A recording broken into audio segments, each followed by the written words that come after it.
You're listening to HerHax podcast, a podcast by women in cybersecurity for everyone. I'm Lauren. I'm Rebecca. And I'm Christine. In today's HerHack, we'll be learning about how to break into a career in cybersecurity with Dr. Jiska Classen.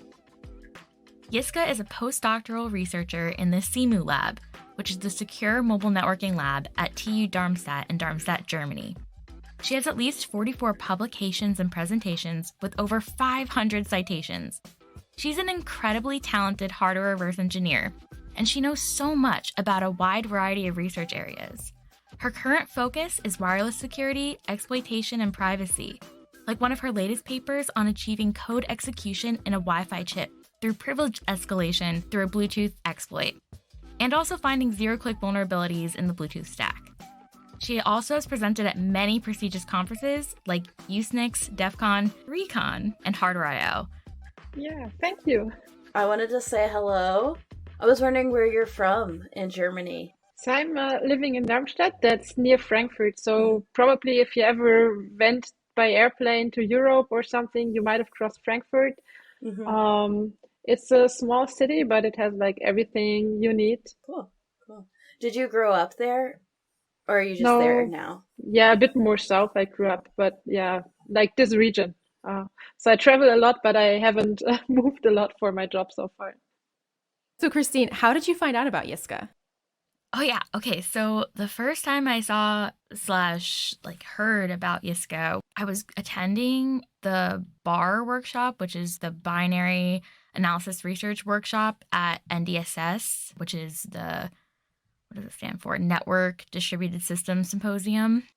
So the BAR workshop is considered, I feel like in the RE community, pretty prestigious to get into. It is workshop papers, but it's on really cutting edge research. And I always am like, oh, it's so hard to get into that. And Jiska presented not one, but 2 presentations. And I was already excited because I was like, oh, it's like another female reverse engineer. Oh my gosh, she's so amazing. She's presenting 2 completely different research areas. And I was like, this is so impressive. So that was my first experience kind of as a fan. And then I started doing research on the Furious Mac research team, which does a lot of Apple security, Find My, AirTag, stuff like that. And Jiska's school, I guess, because you're doing your postdoc at TU Darmstadt. So as a postdoctoral researcher, you're doing research in that same area. And so it was really cool because we ended up having kind of an overlap in research. So now I guess we're kind of colleagues, but I was like a fangirl before. Yeah, so the BAR workshop, it was really nice. I had 2 presentations, as Christine already said, and one about those was about something, like a very old wireless specification. And then I put a lot of dinosaurs, like hand-drawn dinosaurs in the whole presentation. Oh, that's awesome. Yeah. And you do your own drawings, right? Yeah. Yeah. What kind of software are you using to do that?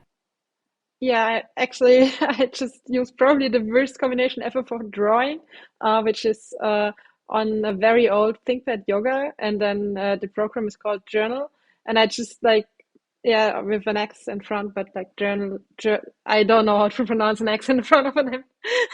Oh, it's a tablet. It's a tablet, a convertible, but an old one. And I thought about maybe switching to an iPad, but I know that the drawings will look different and then the drawing style will no longer match. So I'm still using this very old setup. No continuity. Yeah. We should hire you to do art for HerHax podcast because we love we were watching some of your presentations and we were like, oh, we love these little doodles. They're so great. No, it's actually inspiring. I think I want to get into doing that myself because when I see presentations and people do their own animations or they do their own drawings, it really adds like a personality to what they're doing. And it's just really nice to see. And so I definitely maybe will get some old tablet or something and try it out, you guys. See what you guys think. Yeah, I would support you doing drawings. All right, so now we want to kind of get into your background and what got you into cybersecurity. So, Jiska, how did you get into cybersecurity? So I like to always understand how things work. So I don't know, I tried to build my own website and stuff quite early. And then the father of a friend of mine just said, maybe you should go to the Linux user group that was in my city. And then I went there. I was 13 years old, and everyone else was at least a student way older than me. But they were really, really kind and showed me a lot of things. And then a bit later, like 2 years later, it was the first time that I went to the Chaos Communication Congress in Berlin. Like that's a big hacker meetup, so to say, so a German hacker community. Back then it was like maybe 2,000 people, so it was not as huge as it is like these days, but it was very nice. And I think this kind of community is just it's cool. So in the beginning I was like, oh no, there's many people, I don't know them, but they were so nice. And as long as you're like having the attitude that you say, I want to learn something, please show me what you're working on, and you're not too annoying to people, but like more interested, they will really explain things to you. So that was very nice. No, that is really nice. I don't know if I had like a similar experience when I started first to get into like cybersecurity. Because I remember walking in like into the room and it's like very male dominated. And I just remember feeling really out of place. Did you experience that too? Yeah, also a bit in the beginning, but then again, the people were so nice that it didn't matter that much. But yeah, it's definitely a bit weird. Also for me, not just the gender, but also the age difference. But I think like probably back in those days, even the age difference was like even worse, maybe. Yeah. So I was just kind of curious. This is a question probably for all three of Rebecca, Christine, and you, Jiska, is what are the differences between the American hacker culture and the German hacker culture, as somebody who hasn't really been plugged into either side of those? Because it sounds like the German hacker community is like a very welcoming place, and I mean it's something where you could go in at 13 and go in and be a part of. So I was just kind of curious like how that compares to the American experience.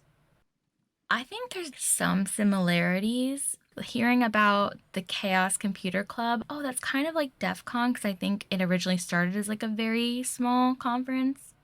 Yeah, it did. And then I guess, as Jiska said, the Chaos Computer Club has really grown. But it seems like when you went to join, it was super welcoming. And I don't think the American community was as welcoming. I think DEFCON's definitely gotten better and they've made huge strides, especially they've publicly banned people like, I don't know, there's so much history of like really terrible misconduct there that I feel like it was not welcoming. I kind of agree. And I'm actually curious, Nisko, how you feel about this. In American hacker culture, I feel like there's this, like you really have to prove yourself to people for them to kind of get your respect. It's like, what are you publishing? Are you giving conference talks? Because people want to like see what you can do and like kind of challenge you on what you know. Is that similar, would you say, in like the German hacker culture? Or is it not really like a separation between American and German? It's kind of all just like a hacker culture. It depends. I heard of others that they had like such problems, but I think because I started at such a young age, nobody expected me to know things.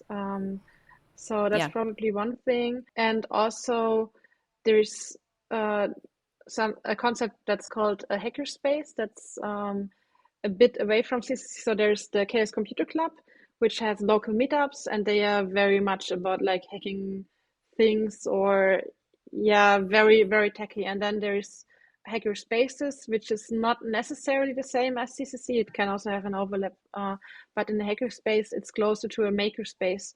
So people are also building things and just having fun. I don't know, sewing, making a t-shirt, printing something on a t-shirt, embroidery, I don't know what. And of course, also some electrical engineering people. And at least those places tend to have a lot of events where you can also just come if you have never been there and learn something. Also, I think meanwhile, the CCC meetups also got a bit more open and have more events to invite people and just have a talk or something. I don't know. I mean, maybe there's some people that tell you like you have to know how to hack this and that to get in. Just try, just go there. I mean, if there's like one person that's not nice to you, probably the others are. So yeah.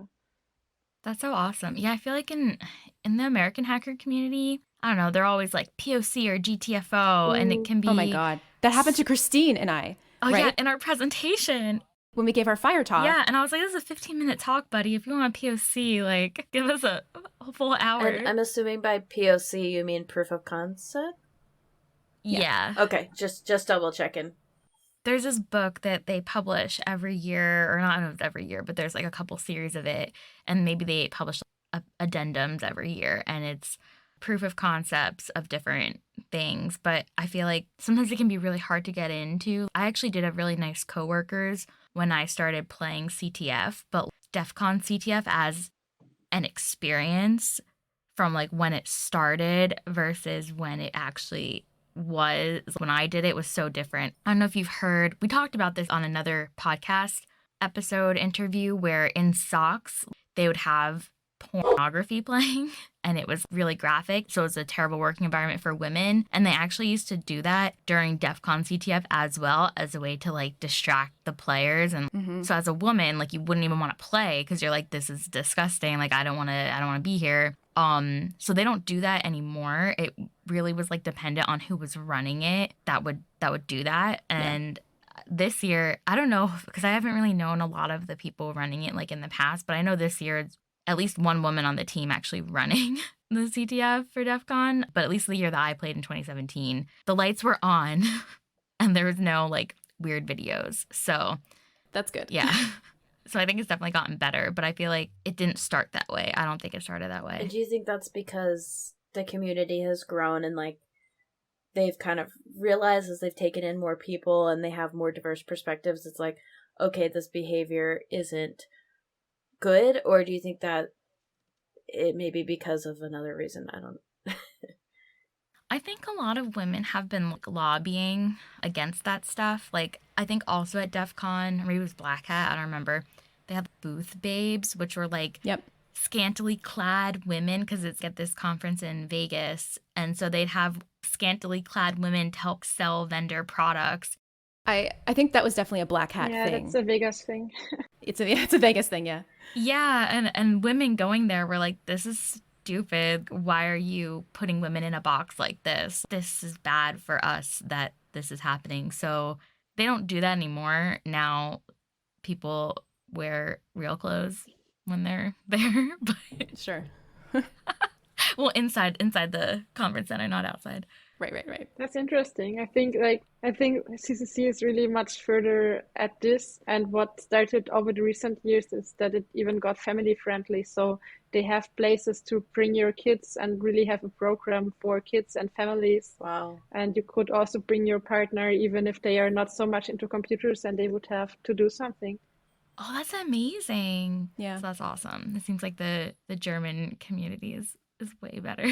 You know, that's actually something else that I've kind of noticed. And maybe the German hacker community is just more friendly because they all have other interests outside of computers. Like, you also cook and you also do embroidery and like you also do this other stuff. Mm-hmm. Also regarding Vegas, I think you wouldn't bring your kids and family to Vegas, and you also wouldn't like leave your child like unattended with 4 other children and tell another parent that you don't really know much, like, can you please just, I don't know, look after my child while I go to toilet or something. I probably not even that in Vegas. Yeah. People do bring their kids to DEF CON, and I'm like, I don't have a problem with bringing your kid to DEF CON, but I don't think I would want to bring my kid to Vegas because I don't even like going to Vegas. So I would not. And some people might disagree, but I don't think that's a great family vacation. Yeah, it's not so much DEF CON itself, it's that it's in Vegas. Yeah. That doesn't seem, they try to sell like Vegas like it is family friendly, but yeah. I don't know, I just don't like it there. It's just, it's not my favorite venue, I would say. I like RECon so much better. Montreal is beautiful. Yeah. Way better city. So, Jiska, now that we know a little bit more about what got you into cybersecurity, I was wondering if you could tell us a little bit more about the work that you're doing now that you're in this field. Yeah, I'm working as a postdoctoral researcher at TU Darmstadt, so that's a university. And what I do is mostly working on stuff that's wireless and mobile and related to security or privacy. So initially I did a lot of stuff with Bluetooth firmware, and now I'm also looking a bit up in the stack, like, I don't know, higher levels like the Bluetooth daemon, but also protocols then building on top of this. Like, one of the reasons why I really like to stay at university. And I mean, that's a decision, right? If I would go to industry, I would get more money, and like probably also better work conditions. I don't know.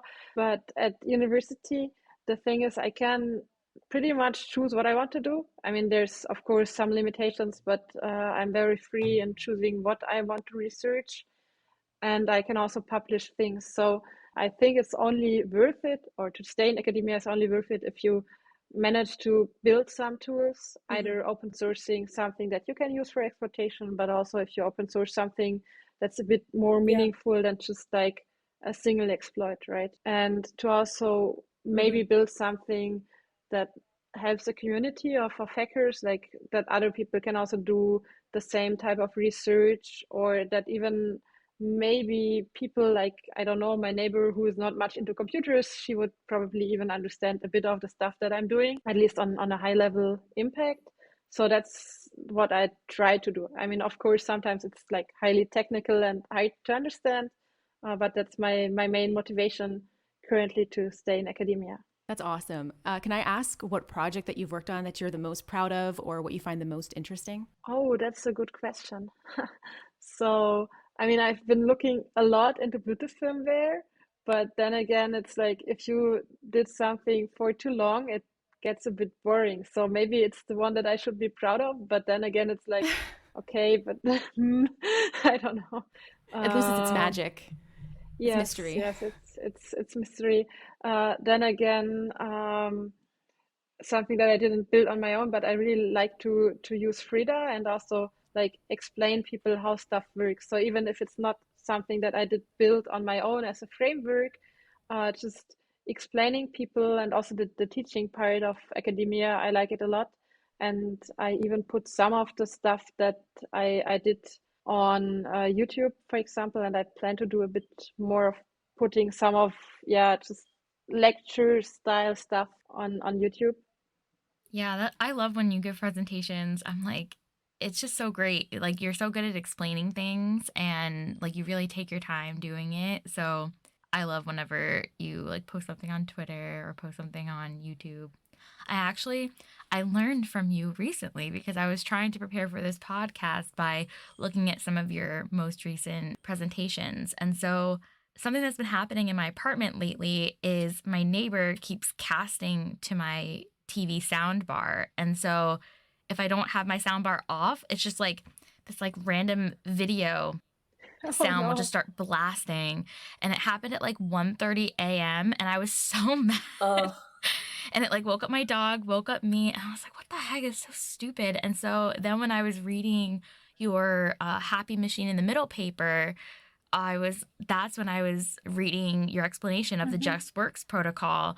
And I was like, oh, that's why they're able to do this. Cause I also have like a bunch of phones. So I factory reset like some Android phones and iPhones. And I was like, oh my gosh, I can just pair to this. Like there's no authentication. It's just like click. Now I know why it's doing that because of this freaking Just Works thing. Yeah. So yeah, that's very frustrating. And I was like, now I'm gonna machine in the middle it so I can figure out which of my neighbors is hacking my Yeah, soundbar. I mean, not even hacking. It's just she didn't know and just pair it to a nearby I was Bluetooth actually about to device. say that. Is it really hacking, Christine, or is it working as intended?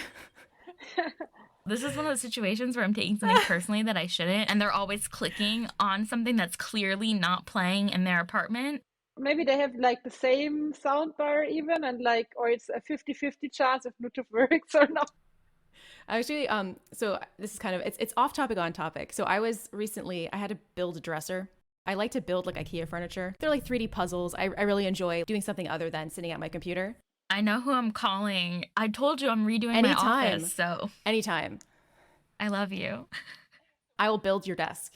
But so while I was doing it, a random thing started playing on YouTube for me, and it was a history of Vikings. And they said like a fun fact that the Bluetooth logo is actually an Old Norse rune, a bind rune of two different runes. Is that something that you were familiar with? Yeah, I was familiar with, but I learned about it like much later. I don't know. It's, I think if you read the, yeah, if you read the Wikipedia article, it's like immediately there. But I don't know. Have you read the Wikipedia article about the main topic you're working on? It's so weird. When you look at it, yeah, it makes sense that it looks like some Old Norse rune. So it's really, that's really a really cool Yeah. design choice, I thought. I didn't know that. I did notice before you blurred your background, I saw on your shelf you had a little Bluetooth logo. Yeah. Yeah, that's why Yeah, I yeah. thought to bring it up. I was like, oh. Yeah, when we were in Google Meet, I was like, oh, that's so cool. You have so much cool stuff in your background, not like t-shirts on hangers. Well, you're in your closet, to be fair. And whose closet looks immaculate? My boyfriend's really organized. I'm not. Is there any other work that you want to highlight if you wanted to talk about your internal blue work or maybe emulating the Bluetooth firmware with Frankenstein, or if you want to talk about something AirTag related? Really, honestly, we were like, we should give you a platform to talk about whatever you want to talk about because you're such a prolific author, and I've always been so impressed by like the breadth of projects you work on. But then it's not just like you talk about so many different things. You know everything at such a deep level. And I want to get to that level one day. So, yeah, if you just want to talk about like any of your projects, I think that would be great. But I think like sometimes it just looks like I'm an expert on everything. Like for example, the AirTag paper. So we even got a paper accepted at Woot, and we also have a talk at Hardware IO about this. And we were actually multiple people doing this. So I think initially Colin O'Flynn, he just dumped the spy flash on the AirTag, and then this motivated stack smashing to glitch the AirTag firmware on the NRF. And this again, like I think my motivation was more that there's a U1 chip on it, and I also instrumented some stuff with Frida over the air, and then there's Fabian who did a lot of instrumentation of the or not instrumentation, but like he analyzed the firmware statically, and I did instrumentation so that we could check. For example, I sent a command to the AirTag to play a sound on it, and he worked out like what the handler does internally so that we could play custom sounds. And in the end, of course, it looks like I know everything, but I didn't do everything. So it's like a joint knowledge in this project, and everyone has a special task in there, and you don't have to know or to do everything. So if you have good people to work with, then you don't have to be an expert, or like at least only on your topic. I don't know. I feel like that's such good advice. I think that's like a great lead in to our next topic because I love that. No, definitely. And I always hear like whenever I idolize someone, and then I feel like whenever you ask them like, oh, how are you such an expert? They say, oh, you know, I'm not, I worked in a team of people and we all collaborated together. I always feel like that's the answer. So it's such a collaboration. I feel like it's also like a more feminine trait. Like some guys are like, yeah, I did it all. Not to say that's like more feminine, but like I feel like because I was reading that book Brag Better, and the idea that, and maybe this is a overgeneralization, but like I feel like women tend to attribute success to like their team and not just themselves, and like they also look for those communities. I agree. There's a guy at my old job that like you'd be on a team, but like he did it. He even would take credit for other people's completely different projects in his presentations. That one guy was just like really self-serving and like to take credit for everything. I think hopefully that's not the norm, and that guy's like the exception to the rule. But I feel like as the exception to the rule, even though I don't even work with him anymore, like I always think about it and I'm like, what a jerk. Yeah, maybe feminine characteristic was not the right way to say that, but I feel like I hear that from a lot of really successful women, and it's encouraging of like, one, being able to find a community in what I feel like is a more male-dominated industry. Are there any other women in the postdoctoral SEEMOO team, or are you the only woman that works there? So we have multiple women, but I think so. We have one who works a bit more towards machine learning privacy stuff, and another one, she's more on wireless performance. So not exactly my topic, but at least more people in our wireless team. And I think that matters a lot. So even if it's like not people who are like exactly your topic, but at least having a team that's a bit more diverse really helps. We also have people from different countries, etc. And if you're not like the only woman, and you don't have to show like I can do stuff even though I'm a woman or something, but if it's just a bit more normal and there's multiple, that helps. So you don't have to become friend with all the other female researchers in your Yeah. team. I don't know. That's sometimes always, I heard, like, I don't know. I don't know how it is elsewhere, but like that people expect you to become friends because there's finally another woman or something. But I feel it's more like the overall atmosphere if there's more women. And yeah, I don't know. That's probably the main thing there. I visited also a few teams abroad, and I really feel like being the first women they have to work with, or like the only women they have to work with, versus there's just a team and there's a few women. It's not a 50% women quota, but it's like at least more than one really matters. And would you say that, like, academia, is there a sense of competition? Because I feel like when you're working in a lab and a team, you're trying to accomplish a goal, but is there competition to get your name as like the primary author on a paper, or is it more of a collaborative environment because you guys are working together towards research and toward discovery? Because I feel like industry can be very competitive because it's very less team focused sometimes, because it's like, oh, I want to get the promotion, I want to grow my like single career. And so I'm just curious your thoughts on that. That really depends on where you are in your career, I think. So, I mean, if you want to do a PhD, then you need, depending on where you do it, but you need some publications, and you should be first, or there's also concept of co-first author, like that two authors contributed similarly. And that can definitely lead to competition in a negative way, but it depends. So I really had good experience with working in teams. Also, if you know you're like three people, all of you want to get a PhD, you're working in a similar topic area, but you have sufficient stuff to do to publish 3 papers, then you can just rotate first authors and work together. So you have like always one person who is responsible for everything and assigns tasks and so on, but you will have like co-authors who read through the paper, polish the figures, maybe make an experiment for you, and so on. And I feel if you manage to do this, so if you manage to work as a team, and then you will get more publications, not all of them as a first author, but sufficient to like have a number of publications for your PhD. So that works, but you should be aware of this. So it's not really a promotion, but it's getting your PhD fast. Yeah, that's a really collaborative, maybe because it's a German university that's like that. Because, well, I guess I can't really speak to an American university like that because I didn't get a PhD, but I did work in academia, but as a researcher. And I remember in our department, because it was, I guess, like more promotion focused, they weren't really interested in publishing enough papers for everybody to be a first author. So there was this one time where 2 people had really contributed equally, and I think they probably could have been like co-first authors.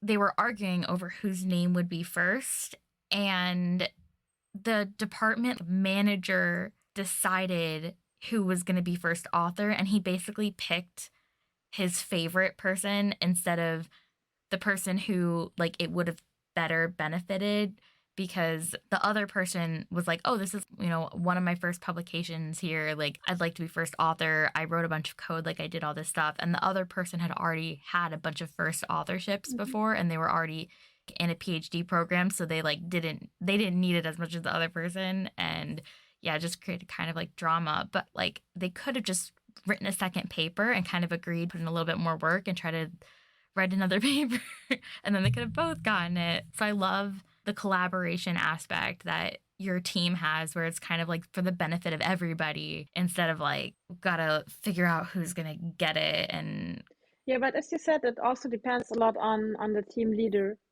because if it's not clear how you get your PhD, or like if it's you have to be first author very fast and don't care about the others, then this is creating an atmosphere as you were describing it. And I think it's not necessarily like Germany versus US thing, but it's more about who is the team lead and how do they act, because I know of other teams where such things happened also in Germany. So I think that can happen, and you just should talk about such things also early enough, because if you already invested like so much time that you should be first author, and then someone tells you you cannot be first author because I also need a first author publication or something like that, then it's already too late, and probably like half a year or a year of work too late. Yeah. So we're getting to the end here. Before we go, I want to kind of talk about and give some advice to our listeners on how to get into cybersecurity. So something that was really helpful for me and also really important to the start of this podcast and how I met Christine was the Black Hoodie community. And I actually attended Black Hoodie back in 2018 in Berlin, and it was my first time actually traveling to Europe. So it was a really exciting experience, and I loved Berlin. And it was at I think the Here building, or the Here, I'm not sure if you're familiar with that, Jiska. No. I think not. Yeah, but I was curious if you had any advice on, what you wish you would have known maybe as you were getting started.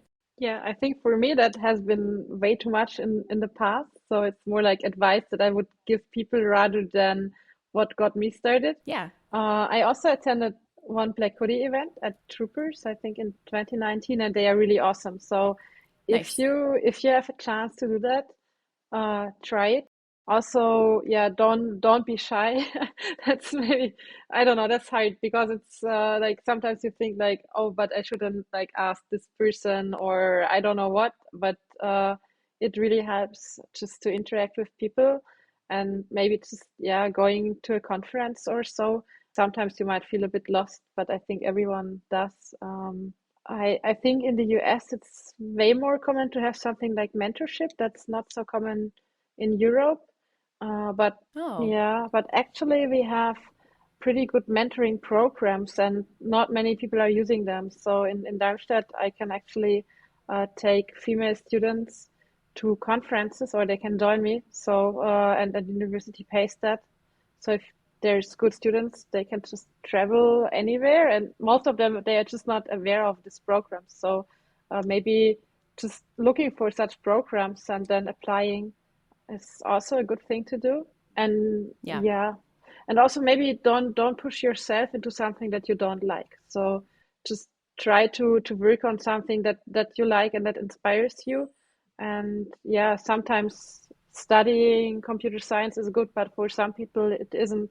And if you just don't feel comfortable, then there's not really a point. I mean, yeah, I think also career options are pretty good in computer science. So maybe that's something that many are not aware of. It's just like, ooh, it's all the people that, I don't know, play Counter-Strike. They also then study computer science. Yeah.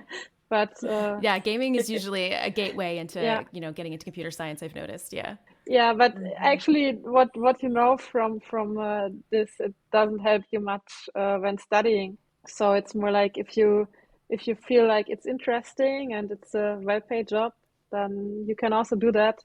Yeah, like any job, you can just like learn it, and, Yeah. but you should still have a bit of fun, because like Yeah. even for any job, no matter if it's computer science or something different, you will have to do this for the rest of your life probably. So you Yeah. shouldn't hate it too much. Definitely not. Yeah.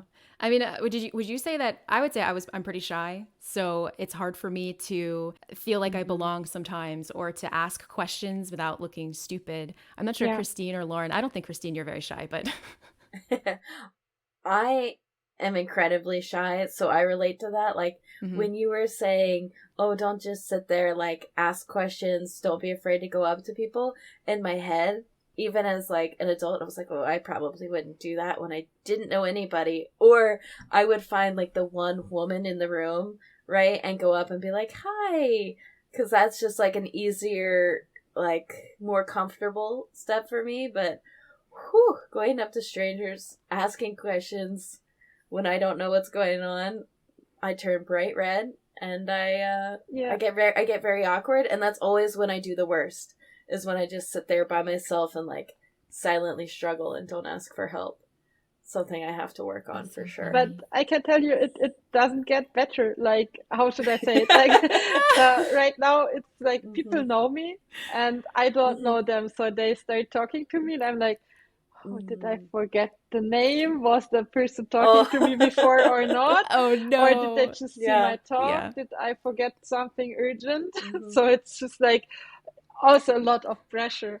and still like talking to people I don't know feels a bit uncomfortable. So I don't know. I might still be the one other woman in the room who wants to talk to the other women. So that can still happen, Yeah. depending on my mood, if depending on if I had enough coffee or not. You know, but I think that also kind of foot stomps how important just Black hoodie Mhm. is, or doing, and it's part of their whole philosophy of like why they do women only, because we are more comfortable, you know, sometimes learning with other women, and asking questions with other women Mhm. in general. So I think like trying to get into attending a Black hoodie conference could definitely, or Yeah. training could definitely be Yeah, helpful. it's funny. So I think people always think I'm really extroverted, and I am an introvert, but I do talk a lot, and I'm not like that afraid to talk to people I don't know. But I think it's because growing up, like my sisters were painfully shy. Like they were, exactly as you guys described yourselves, and I was like this spokesperson for us. Like they would be like, Christine, answer the phone, and like Oh Christine, no. like we'd go to like events where we'd have to Oh meet no. adults. Send this email. I'm Yeah, laughing over here, Christine, because that's exactly what I made my younger sister do. And she'll still bring it up at dinner and be like, remember that time when you were like 15 years old and you made me go to the bathroom with you because you were worried you were going to get lost on the way? Or like, remember the time you made me call and make your haircut and doctor's appointments when you were 20 years old? It's like, yep, I had to grow out of that. yeah. That's the thing. So I just had, practice makes perfect, and I was just always Mhm. forced to do that. And so now I do just like go up to people I don't know and like say things. No, you're very good at that. I'm always amazed when you do that. I'm like, oh, I want to be more like you. So, yeah. It's no inhibition. In high school, because I was like, doing like kind of STEM stuff, it's like, oh, I have no choice. I have to like talk to everybody. So then going to college, there's not a lot of girls in my major, but even though there were like a couple, I actually wasn't friends with them. So it's kind of like what Yiska mentioned before. Like I just, No, same. right, just because you're the Just only because you're, girls, yeah, it's like, doesn't mean we click, doesn't mean we're going to be friends. Like, totally.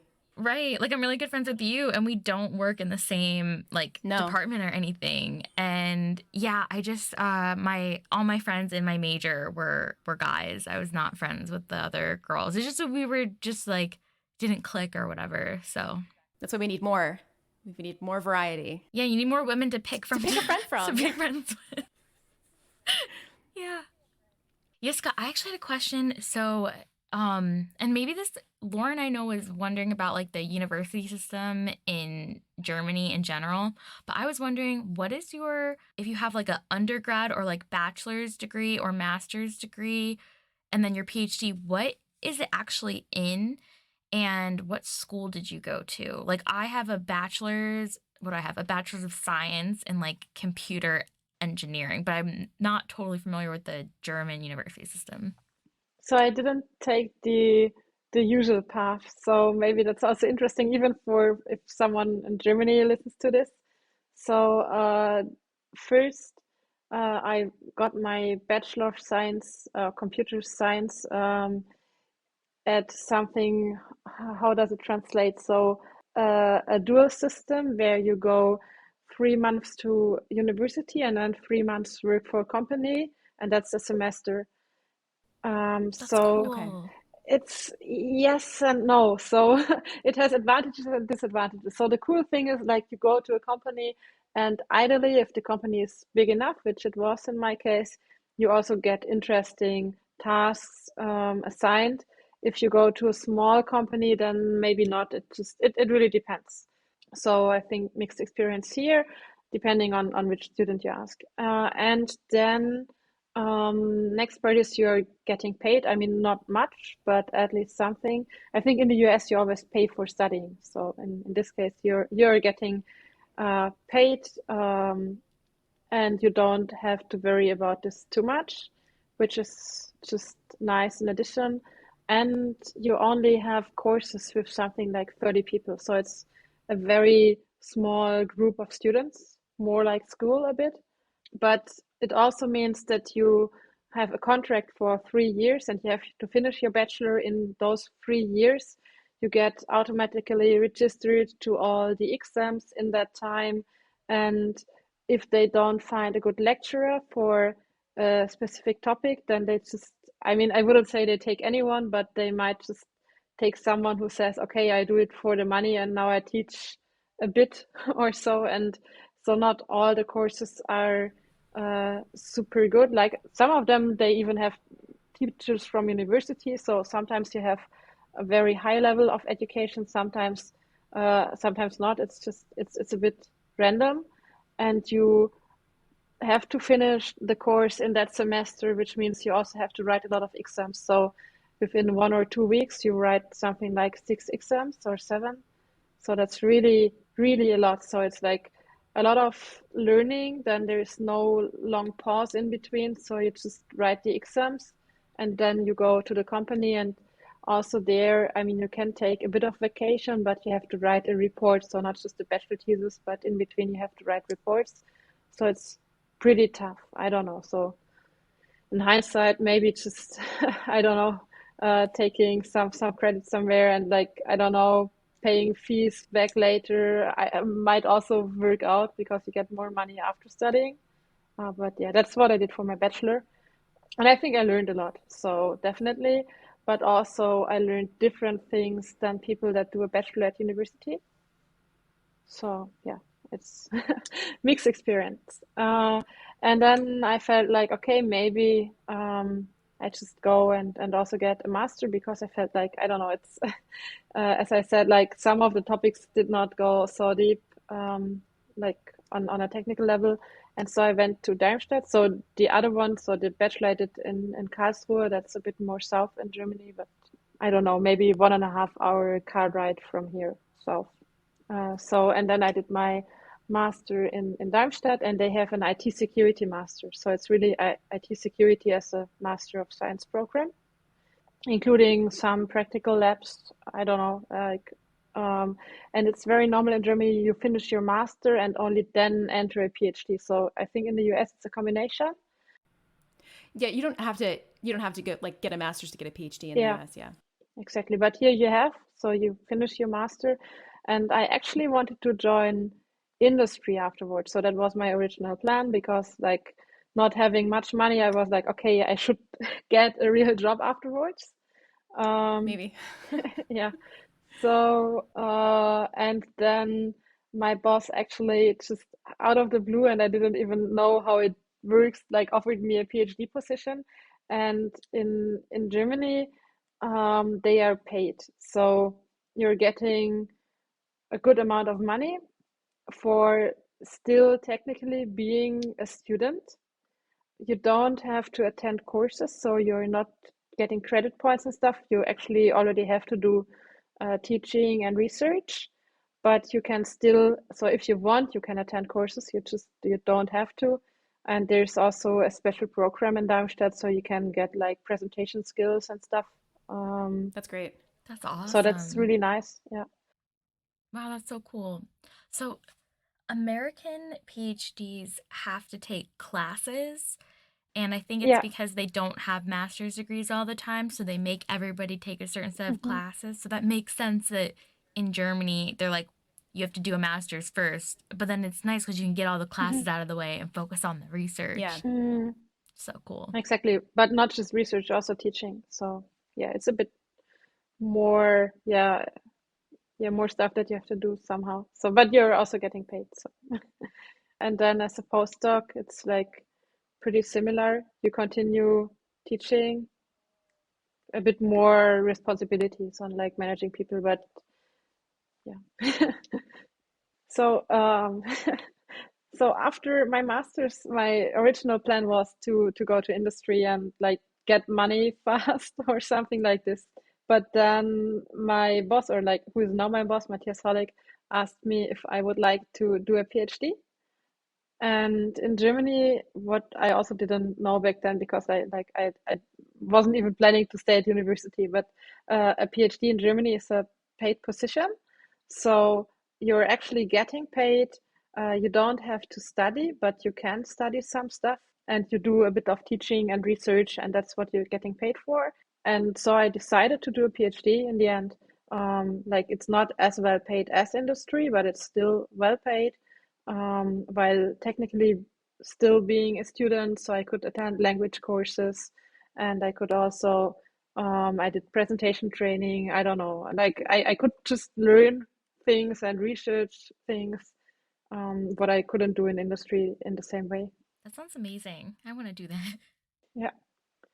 Yeah, then I stayed a bit longer after my PhD as a postdoc, still doing research. I also do teaching, probably a bit more teaching and a bit more responsibilities than before, but it's pretty much the same, except from like I don't have to write a PhD thesis anymore. Oh yeah, I looked on your bio page and I saw the classes that it looks like you're teaching, and I was like, oh, I wish I could take a class with you. Like I would love to learn from you. Yeah. So actually, in the upcoming semester, so we have the first in-person semester since COVID, starting end of April. And I'm going to offer a reverse engineering lab for the first time. So people can also like they can pick a target and then analyze how it works. So in a black box manner, like even if you don't have the source code, like you just take anything and then you try to, I don't know, instrument it, find bugs in it, a bit more guided in a lab. So I would like tell them what is legal to reverse engineer, what not.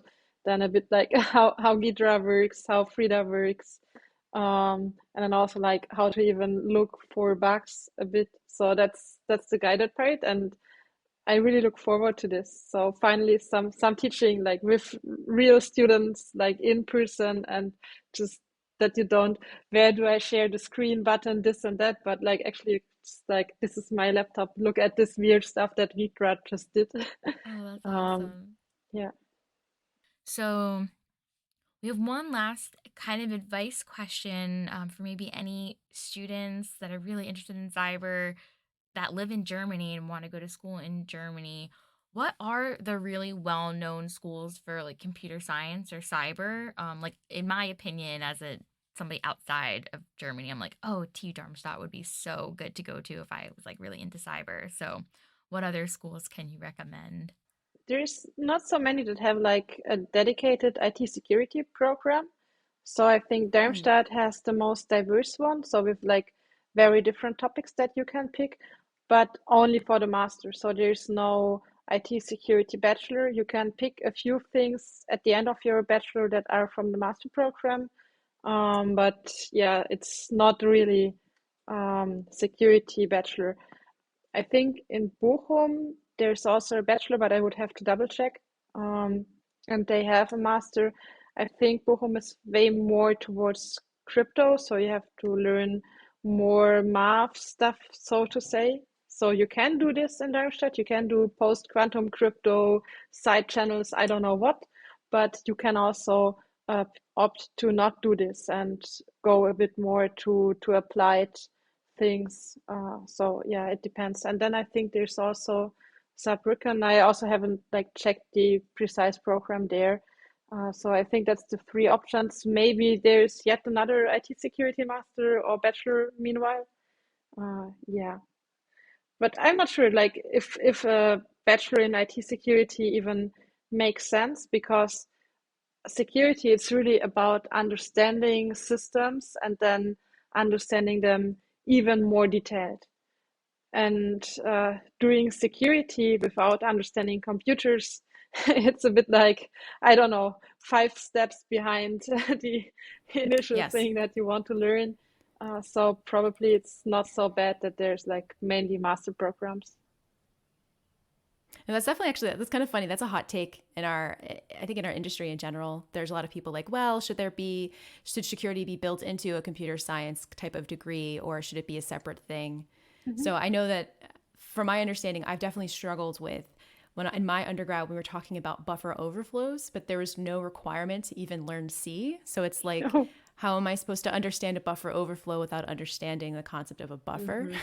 Seems a little backwards to me. So definitely Yeah. going back and prepping and getting that knowledge and learning like C, for example, was definitely really important before when I did that before I attended like Black Hoodie to then get into deeper like reverse engineering with it.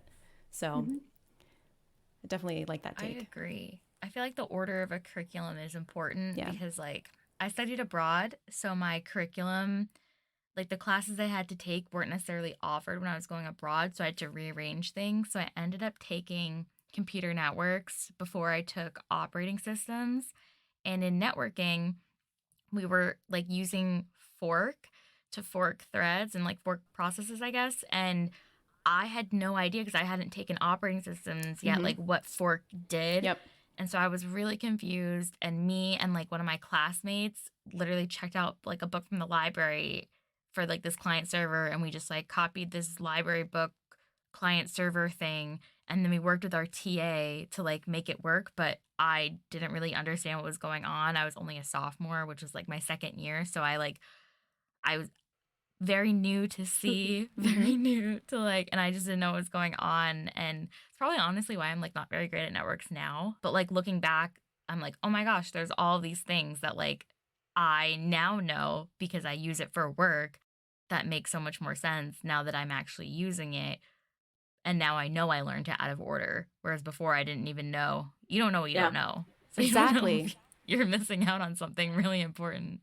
One of the interesting things that UVA does is they have a school dedicated to engineering, and then they have a school dedicated to like arts and sciences. So if you want to get a bachelor in science, you have to go through the engineering school, and a bachelor of arts, you have to go through the college of arts and sciences.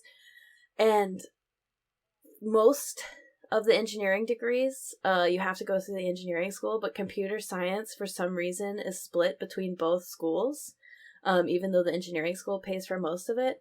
But if you get the Bachelor of Arts, you don't have to take operating systems, and you don't have to take a lot of the harder classes. So it's kind of like a backdoor way to get a CS degree without having to do some of the hard work. Like, you still have to take most of the classes and learn new languages, but you don't have to learn a lot of like the lower level stuff, I would say. And it's very interesting to compare, like, yeah, okay, we have basically the same degree, but we had to take completely different classes to get it. So it's kind of interesting. All right, well, this has been a really fun interview, and I mean this sincerely. I know sometimes Rebecca thinks I sound fake. No, you didn't sound fake there. This has been a really great interview. We were all really excited for this. So now we're gonna get into our fun questions, and to kick us off, who's one person we should follow on infosec social media? Yeah, I don't know. I mean, I read the questions like a few minutes before, and then I was like, who could that be? So, of course, my unicorn, but it's not too much infosec, but it's social media. That's perfect. That's perfect. I love that. Yeah. I'm gonna put the answers in here. Thank you. Yeah. I have to remember. Maybe also one thing, like if you're new to infosec and you don't know who to follow, like you can always check out like some of the large accounts that have a lot of followers. They don't usually follow many people back, so you just like check who they are following, rather than trying to find that on your own. So yeah, or like who people interact with on social media. That's my recommendation if you want to build up a huge list of who to follow. Definitely. That's great. I know this might be a hard question to answer, but just kind of give us one of the best. So what is one of the best technical skills that really helped you in your career? Maybe not technical, but like not giving up early. So I think security and reverse engineering, that's really stuff. Sometimes you stare onto something for, I don't know, a week or like even a month, and just not saying like, ooh, I will never be able to do this or so, but just continuing. Yeah. I mean, like perseverance, or we like to call it like grit, having grit. Yeah, I love that. That's really good.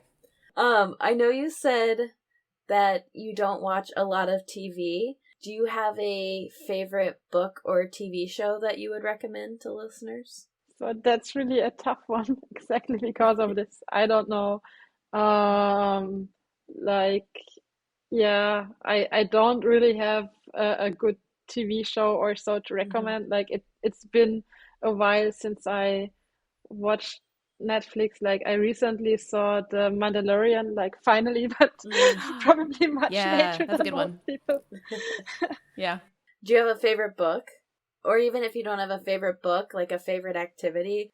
Because I know you do so much more than melt your brain with Yeah. TV.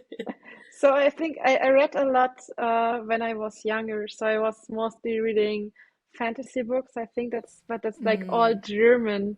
Uh, so I'm not sure. Oh. Yeah. So I have a bunch of books in that direction. I'm not sure. Yeah. That's fair. Now I want to reactivate my Disney Plus, so I can watch The Mandalorian, because I only had it like free for a year and then I didn't. I never watched that. It's actually pretty good. I recommend. I've watched like all of Netflix, but there's a few things I haven't watched yet. Wow. So, what is your favorite reverse engineering tool? Yeah, so probably Frida. So I think it's like that's the one that I will be mainly using in the reversing course. And I love that Gitra is also available for everyone. I'm still a bit more into IDA. I don't know. And probably Binary Ninja is like very affordable and getting better. But yeah, it's probably just like a personal choice. Probably you start with something, you get familiar with that, and yeah, like you learn Vim bindings, Yeah. and then you know how to use Vim, and then you think it's the best editor. Yes. Exactly. Yes, it's like a whole cult following Yeah. that I am Yeah. also a part of. We love Frida. We love Vim. We love Vim here. So as you're such a prolific cook, what is your like favorite recipe that you make? Not sure if there's a favorite recipe. So sometimes, so especially because I know how to cook, I really like to troll Italian people. Like, I don't know, putting cream in carbonara or something, and I'm just like taking pictures of this. Or like taking something that is labeled rice bowl, but just putting pasta in a rice bowl. Oh, you like okay. Yeah. Oh, that's so funny. I like I think that. they call that fusion. Italian fusion. Italian food. Are you not allowed? I'm a Yeah. bad Italian. My family is super Italian. I'm a bad Italian, I guess, because I didn't know you couldn't put cream in carbonara. I love like blush sauce. That's my favorite. Carbonara is only supposed to have eggs, cheese, and like Oh. pasta water. Mhm. Really, right? Like, and then seasoning. But Yeah. yeah, cream is That's funny. I'm It's a big terrible at no-no. cooking. get on TikTok, No. Christine. Oh, yeah. Get on No. TikTok, and they'll set you straight. I don't use. That's the only thing I don't use. TikTok. I feel like you could have a whole TikTok series, Jiska, on like trolling people Probably. with different food choices. But you would probably get a lot of hate for it too. A lot of laugh and a lot of hate because people can be mean. That's so funny. So kind of going off of that, it seems like you travel a lot, you know a lot about different foods and things. What's your favorite place to travel or your favorite place that you have been? That depends a lot on, yeah, I don't know. I've been to so many places, so it's actually a tough one. So in summer, what I would recommend is like Scandinavia. Like I love Finland, Norway. Just like if you like nature. If you like cities, then I really liked South Korea, and I also like Canada. So I don't know. It depends. Oh, I studied abroad in South Korea. Yeah. That's so funny. Yeah, I love it there. We should go to a conference there. Well, actually, we got a paper accepted last year at WPS or WPES, I guess, the workshop. Mhm. And that was technically in Korea, but it was Yeah. remote. So no one got to go. That's the thing. If you do a PhD, you can That's a travel bummer. a lot, if it's not COVID.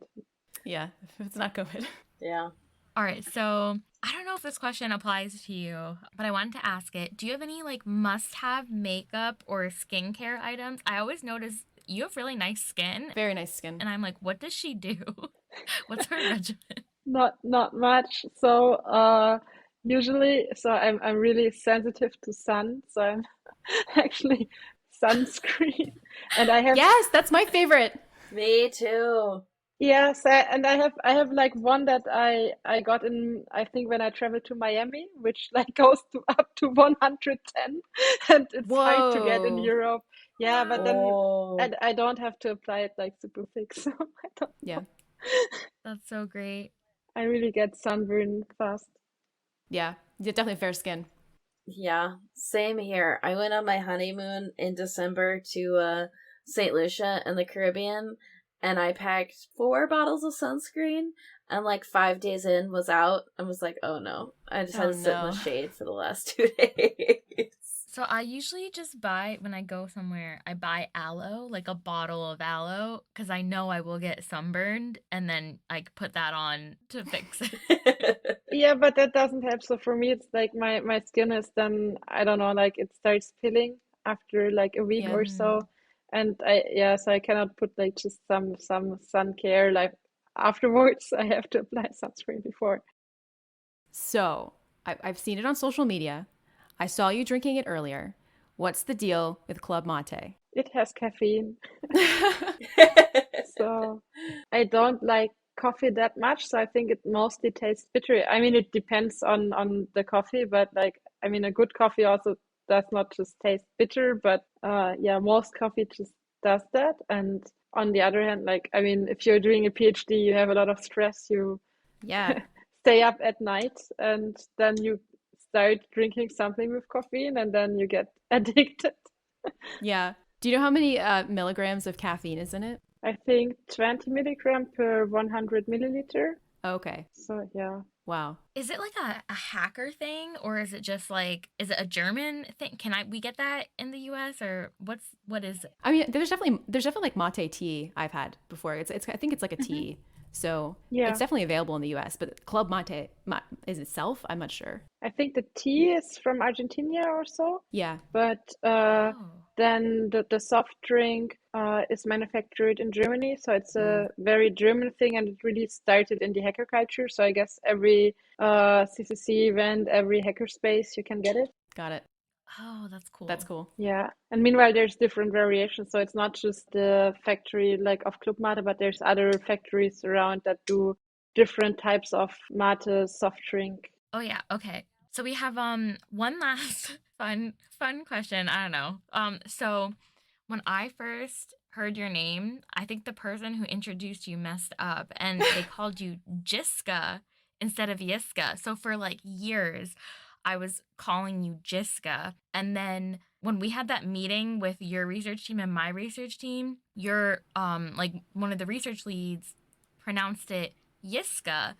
And I was like, oh no, I've been saying it wrong. And then I was like, do you get annoyed when people call you Jiska instead of Yiska? Because people mess up my name. They call me Christina instead of Christine, and I definitely get annoyed. Yeah, so I think it depends. So I think in the US, most people call me Jiska, just like the J, you wouldn't say like Jiska there. Yep. And I got really used to it. So yeah, I don't know. So in Germany, if something starts with a J, we pronounce it Jiska. But so that's probably the difference here. So I don't get offended or something. It's just like I know like, okay, people from the US will tell like call me like this. So yeah. Well, I'm not gonna mess up your name anymore now that I know how to say it. Yeah. But yeah, I felt bad. I was like, oh no, I've been saying it wrong this whole time. Not really wrong, just like all other Americans. And I react to both of this. So it's like a wild card, so to say, like something sounding like this, I just react to it. Oh yeah, I answer to Christina. So if you did call me that, I would answer. But Yeah. I'd probably be I like low key get mad. I don't get mad, but in my head I'm like, they don't know my name. No. Drama. I've had people add a T to the end of my name, so they call me Laurent. Interesting. It's like, why? Or did they call you like Laura? Yeah, I get that too. I get Laura. Or like, I don't care, but technically, like, Lauren is the right way to pronounce it versus Lauren. It's like, but I knew some people who had the same name who would get mad if it was pronounced incorrectly. It's Lauren, not Lauren. Yeah, but it's such a, like, that is such a small distinction. I do not care. But one of my friend's moms growing up, she'd be like, I named you Laura, not Laura. Yeah. Like, get it right. People just call me Becca sometimes. They'll give me a nickname that I didn't ask for, but Becca. Becky. It's okay. I call her Becky with the good hair. Bex. I don't have that great of hair either. Yes, you do. You have great hair. I just don't do anything with it. It's just in a bun. But when you wear it down, it looks so nice. Thank you. I love your hair. Thank you. So like long and pretty. Yeah, I think here in video we just don't really see much of each Yeah, you other. can't see it. Just like, yeah. Yeah. I know, when we all got on, I was like, oh, we all have our hair pulled back, which makes sense because we got the headphones on. I always put my hair in a ponytail. It's like the weekend. It's only if I'm like going out to dinner that I'm like, oh, I want to like look different. Mm-hmm. That's how I know when it's time to get a haircut, is if I can't comfortably pull it away from my face and it gets too heavy. I'm like, all right, gotta get my hair cut. Well, this has been so great. I really enjoyed this. And this is my new favorite interview. Every new one, it's always the best one. Yeah, but thank you so much for taking the time to do this with us. Yeah, thank you too. So if you like this episode, please subscribe to our podcast and leave us 5 stars, 1 for each of our lovely hosts. Make sure to follow us on Twitter, Instagram, and TikTok at HerHax Podcast. If you have a question or topic you want us to cover on the pod, send an email to hello@herhaxpodcast.com. That's HELLO@herhaxpodcast.com. What is it, questions? Fun. Yeah, I did fun questions. It could be. Fun questions. Yeah. All right, fun questions. Because it's fun. Okay. Yeah, so fun. I'm surprised my dog hasn't been barking. Normally she's like a psycho.